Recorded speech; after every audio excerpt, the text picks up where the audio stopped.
অলিম্পিকের ডাবলস থেকে বিদায়ের মধ্য দিয়ে শেষ হয়ে গেল অ্যান্ডি মারের টেনিস ক্যারিয়ার।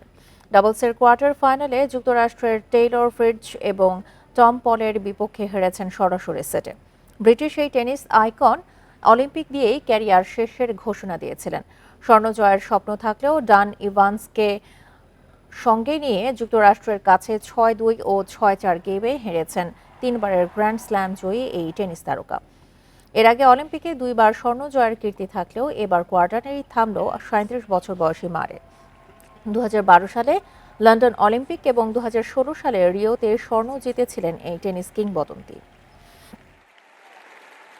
প্যারিস অলিম্পিক গেমসের সব ইভেন্টের সরাসরি সম্প্রচার দেখতে পাবেন শুধু আকাশ ডিজিটাল টিভির 306, 307 এবং 354 নম্বর চ্যানেলে।